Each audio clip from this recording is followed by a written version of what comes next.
Hello student, welcome back to my YouTube channel smart academy. और students, आज का जो अपना वीडियो लेक्चर होगा वो है क्लास 10th की geography chapter 1 resources and development. ठीक है, आज इस चैप्टर को पढ़ने वाले बहुत ही इंटरेस्टिंग चैप्टर है।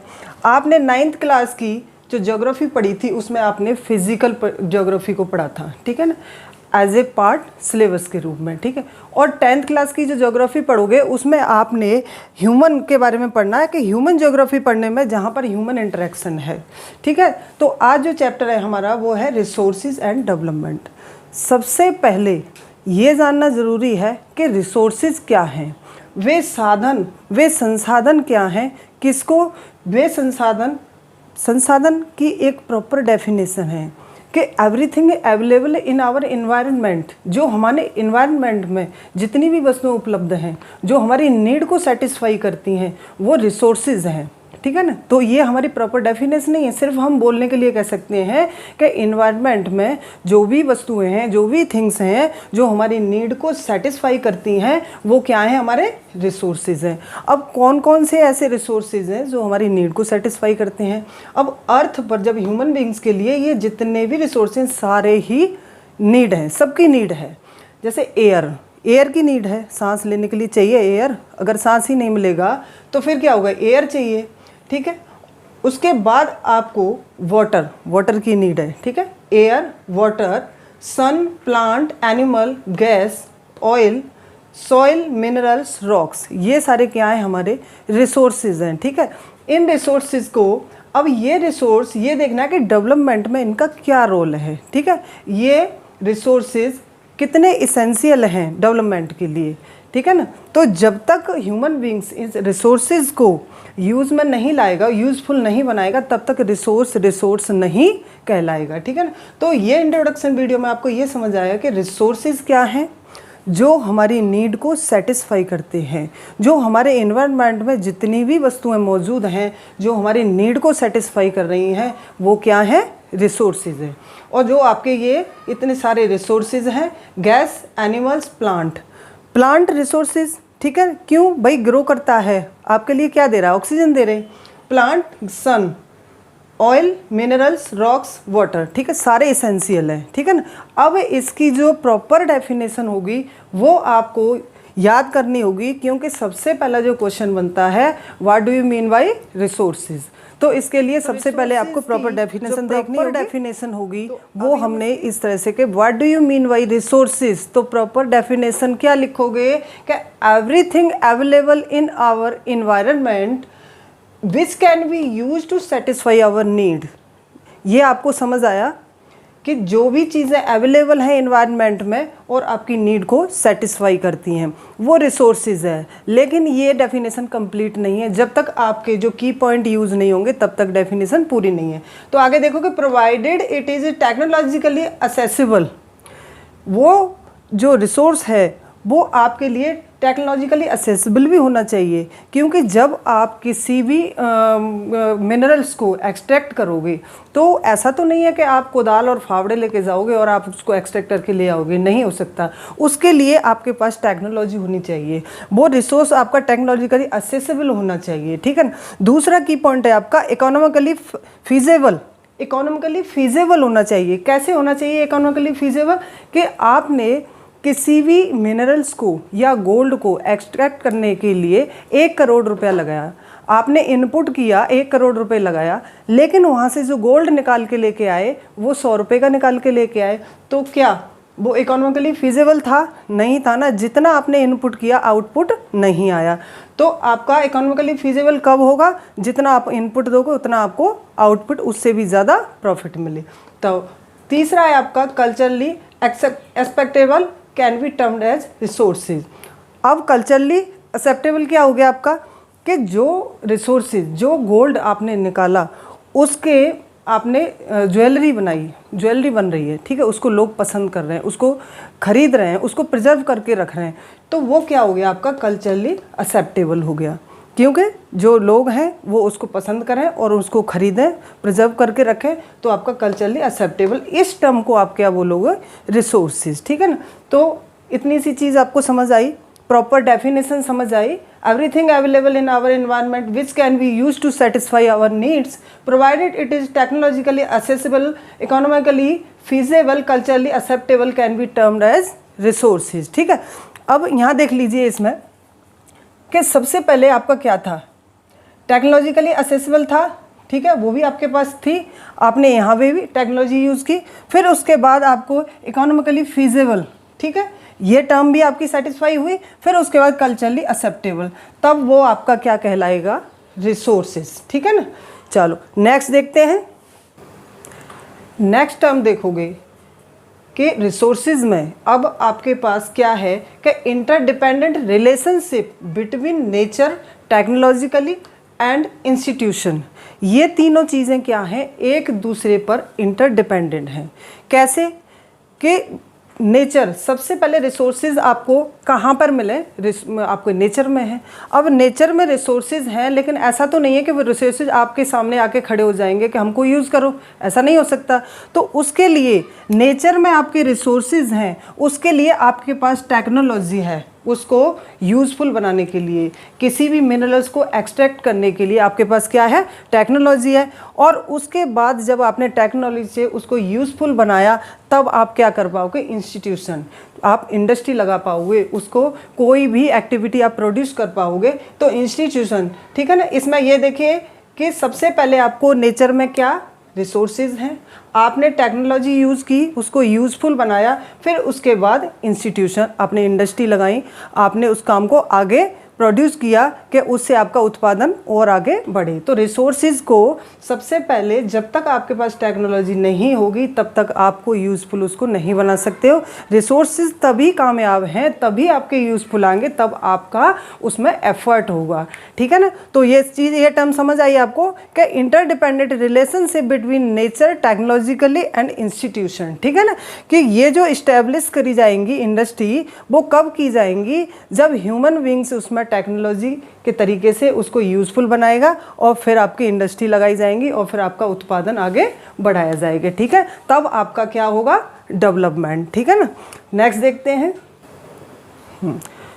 तो आगे आपका अब क्या है कि क्लासिफिकेशन ऑफ रिसोर्सेज।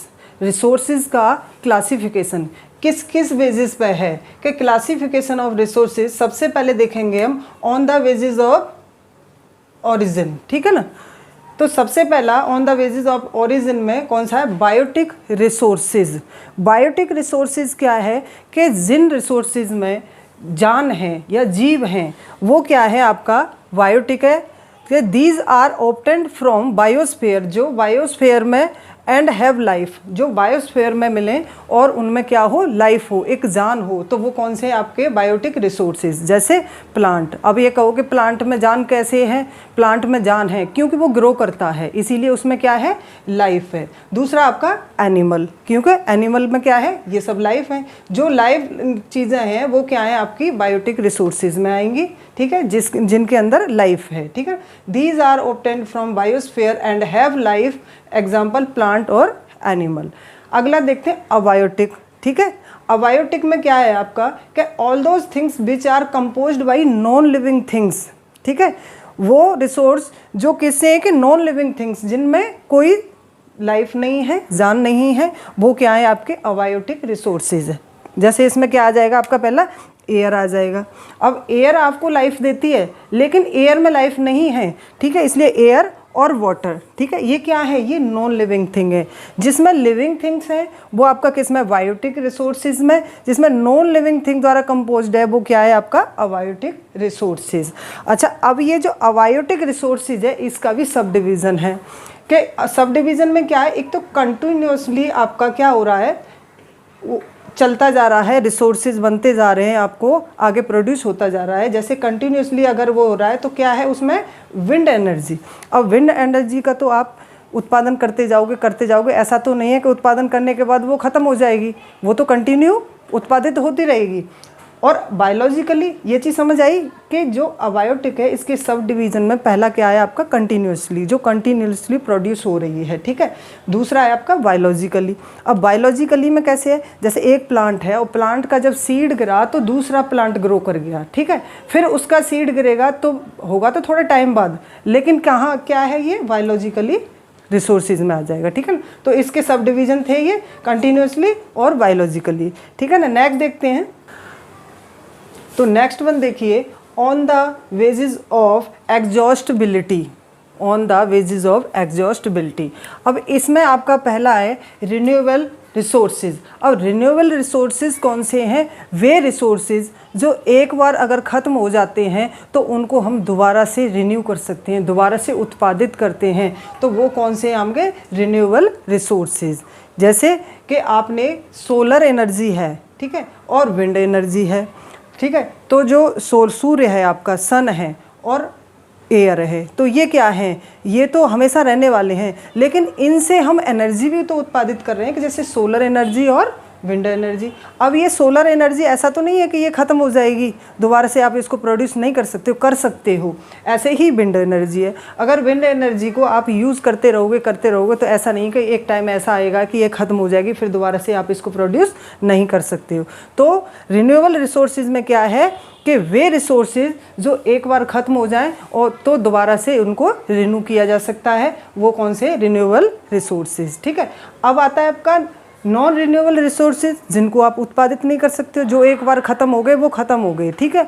अगर उनको दोबारा से उत्पादित नहीं किया जा सकता और उनका जो फॉर्मेशन होगा वो मिलियंस ऑफ ईयर, ठीक है, मिलियन सालें लगेंगी उनको दोबारा से फॉर्मेशन होने में, दोबारा से फॉर्मेट होने में। जैसे कोल, अगर कोल एक बार ख़त्म हो जाएगा कोल, तो वो दोबारा उत्पादित आप उसको नहीं कर सकते।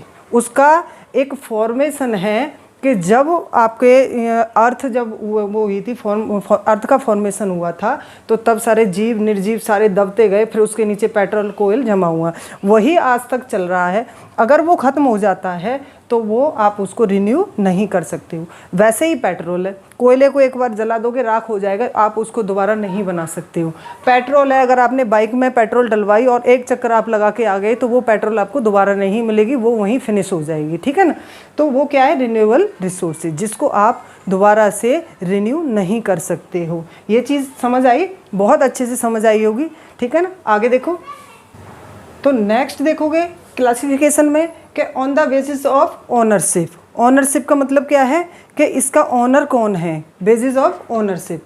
अब ओनरशिप में सबसे पहले कौन सा आएगा बेटा, इंडिविजुअल रिसोर्सेज। इंडिविजुअल रिसोर्सेज से क्या है, व्यक्तिगत, जो हमारे अपने हैं, जो हमारे निजी हैं, वो क्या है हमारे इंडिविजुअल रिसोर्सेज। उनमें क्या आ जाएगा, आपका हाउस आ जाएगा, आपका प्लॉट जो आपका अपना है, एंड अदर प्रॉपर्टीज़।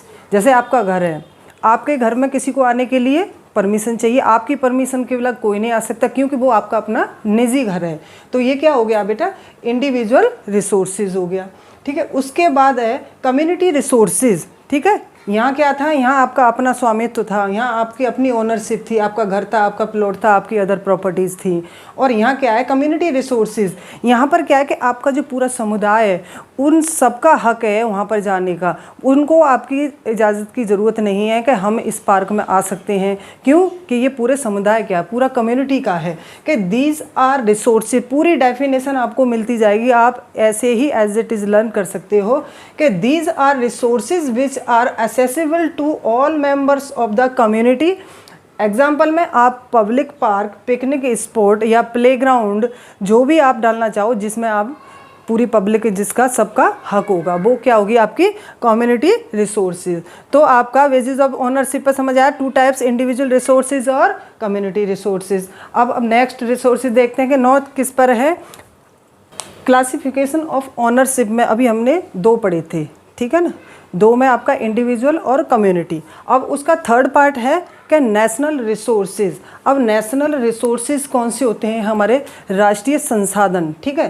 राष्ट्रीय संसाधन कौन से हैं आपके, क्या जो हमारे देश के अंदर हैं, जितने भी रिसोर्सेज हैं वो हमारे जो देश की बाउंड्री के अंदर हैं, जो हमारी टेरिटरी बाउंड्री है, जो हमारी राजनीतिक पॉलिटिकल बाउंड्री है, उसके अंदर जितने भी रिसोर्सेज वो होंगे वो हमारे कौन से होंगे, नेशन के होंगे, वो हमारे देश के होंगे। जैसे इसमें देखोगे आप, जितनी भी इसकी आउटर बाउंड्री है, जितनी भी पॉलिटिकल बाउंड्री होगी, उसके अंदर जितने भी रिसोर्सेज होंगे वो कौन से होंगे बेटा, नेशनल रिसोर्सेज। जैसे डेफिनेशन उसको अच्छे से आप एक्सप्लेन करोगे तो कैसे करोगे, technically all the resources belong to nation, but for an understanding resources coming the territory of country are known as national resources, all minerals and oceanic area। ठीक है ना, इसमें क्या है, टेरिटरी ऑफ कंट्री, हमारी कंट्री की जो political boundary है उसके अंदर जितने भी रिसोर्स हैं वो क्या है, हमारे नेशन के हैं। ठीक है ना। अब दूसरा क्या है आपका, उसमें आपके सारे मिनरल्स आ जाते हैं, जितने भी मिनरल्स होंगे वो सब पे किसका हक है, इंडिया का, हमारे नेशन का। अब दूसरा है आपका ओशनिक एरिया, इसको देखोगे, ओशनिक एरिया जैसे हमारे इंडिया के नीचे क्या है, अरेबियन, पूरा क्या है हमारा, यहाँ पे सी है दोनों तरफ, यहाँ क्या है, अरेबियन सी है। ठीक है ना।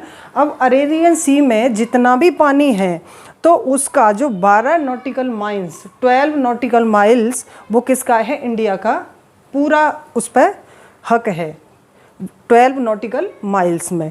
ठीक है। इसको किलोमीटर में अगर देखते हैं तो कितना आएगा, 22.2 किलोमीटर। तो क्योंकि 22.2 किलोमीटर जितना पानी है यहाँ तक वो किसका है, वो इंडिया का हक है उस पर। ठीक है। 12 नॉटिकल माइल्स तक, किस में, अरेबियन सी में। ठीक है ना। तो अरेबियन सी में जितने भी हमारा हिंद महासागर है उसका एक साइड अरेबियन सी और इस साइड में भी, तो 12 नॉटिकल माइल्स तक इंडिया का ही उस पर हक है। ठीक है ना। और उसको अगर किलोमीटर में देखेंगे तो 22.2 किलोमीटर। ठीक है। तो ये समझ आया आपको नेशनल रिसोर्सेज। अगला देखते हैं, तो इसका थर्ड पार्ट देखोगे, इंटरनेशनल रिसोर्सेज। अब इंटरनेशनल रिसोर्सेज क्या हैं, जो रिसोर्सेज आपकी कंट्री के अंदर थे, जो आपके देश की बाउंड्री के अंदर थे, वो आपके नेशनल थे, और जो आपके देश की बाउंड्री से बाहर हैं वो है क्या, इंटरनेशनल। उसको एक उसमें देखोगे पहले तो, resources which are not being owned by specific nation, वो रिसोर्सेज जिनको कोई स्पेसिफिक, कोई एक नेशन क्या नहीं कर रहा है, ओन नहीं कर रहा है, तो दीज आर इंटरनेशनल इंस्टीट्यूशन, वो क्या है फिर, अंतर्राष्ट्रीय है, इंटरनेशनल रिसोर्सेज हैं जिनको कोई भी एक इंडिविजुअल देश ओन्ड नहीं कर रहा है। जैसे कि ओशनिक रिसोर्सेज। ठीक है। अब ये देखो, अभी आपने यहाँ क्या देखा था कि जो अरेबियन सी था, अरेबियन सी का 12 नॉटिकल माइल्स जो पानी था वो हमारे किसके अंडर में था, इंडिया के अंडर में था, क्योंकि इतना किसी भी कंट्री की 12 नॉटिकल माइल्स तक पानी उसी भी देश का है, उसी का उसमें हक होता है। लेकिन 12 नॉटिकल माइल्स से आगे जो पानी है उस पर किसी एक देश का हक नहीं होगा, क्योंकि जो 12 नॉटिकल माइल्स से आगे जो अरेबियन सी है, जो आगे जो पानी है, उसको कौन सा हो जाएगा, वो इंटरनेशनल रिसोर्सेज हो जाएगा। उस पर कोई एक देश ओन्ड नहीं कर सकता है उसको, तो वो क्या हो गया आपका इंटरनेशनल। जैसे यहाँ तक आपका 12 नॉटिकल माइल्स था, इससे आगे जो अरेबियन सी जाएगा वो किस में आ जाएगा, आपका इंटरनेशनल रिसोर्सेज में। तो ये चीज़ आपको अच्छे से समझ आई होगी कि जो आपका ओनरशिप में था उसमें आपने 3 पार्ट्स पढ़े थे। ठीक है। इंडिविजुअल, कम्युनिटी और नेशनल और इंटरनेशनल रिसोर्सेज। और आगे देखते हैं, नेक्स्ट देखोगे क्लासिफिकेशन अब किसके बेसिस पे है, डेवलपमेंट, विकास के आधार पर संसाधनों का वर्गीकरण। ठीक है। अब विकास के आधार पर सबसे पहले देखोगे पोटेंशियल रिसोर्सेज, संभावी संसाधन, संभावी, पोटेंशियल मतलब आगे देखो, पोटेंशियल संभावी, इनकी संभावना है कि इनको यूज़ किया जा सकता है, इनके अंदर इतना पोटेंशियल है कि इनको यूज़फुल बनाया जा सकता है। तो इसके सबसे पहले देखोगे resources which are found in a origin but have not been utilise, इनको पता है कि इनको हम यूज़ कर सकते हैं। ठीक है। यूज़ करने लायक है, लेकिन हम उनको यूज़ नहीं कर पा रहे हैं। ठीक है ना। तो वो जैसे सोलर एनर्जी, राजस्थान और गुजरात में विंड एनर्जी और सोलर एनर्जी का जो प्रोड्यूस होता है उसका हम इतना यूटिलाइज नहीं कर पाते हैं। तो वो कौन से हैं बेटा, पोटेंशियल, उनको हमको पता है कि उनमें इतना पोटेंशियल है, उनको हम और ज़्यादा से ज़्यादा उत्पादित कर सकते हैं और ज़्यादा यूज़फुल बना सकते हैं। तो वो कौन से हैं आपके, संभावी या पोटेंशियल रिसोर्सेज। एग्जाम्पल में हैं आपका सोलर एनर्जी और wind energy. Resources which are found in origin but have not been utilise. ठीक है, हमको पता है कि उनका यूटिलाइजेशन कितना है, लेकिन हम उनको इतना यूटिलाइज नहीं कर पा रहे हैं। ठीक है, तो पोटेंशियल। दूसरा देखते हैं डेवलपमेंट रिसोर्सेज, जो विकसित रिसोर्सेज हैं, वे संसाधन जो विकसित हैं, जैसे resources which are served and their quality and quantity have determined for utilisation. वे रिसोर्सेज जिनका विकास हो चुका है, उनकी गुणवत्ता और उनकी मात्रा निर्धारित हो चुकी है।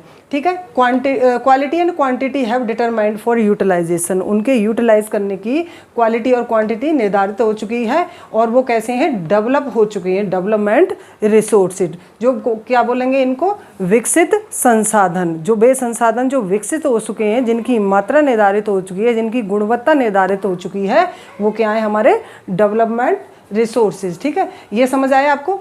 पोटेंशियल रिसोर्सेज, जिनमें पोटेंशियल है लेकिन उसके आधार पर उन्हें इतना यूज़फुल नहीं बनाया जा रहा है, इतना यूज़ नहीं हो रहा है जितना हो जाना चाहिए। डेवलपमेंट, जो विकसित हो चुके हैं, ठीक है, इनकी मात्रा और गुणवत्ता निर्धारित हो चुकी है। ठीक है, अगला देखो,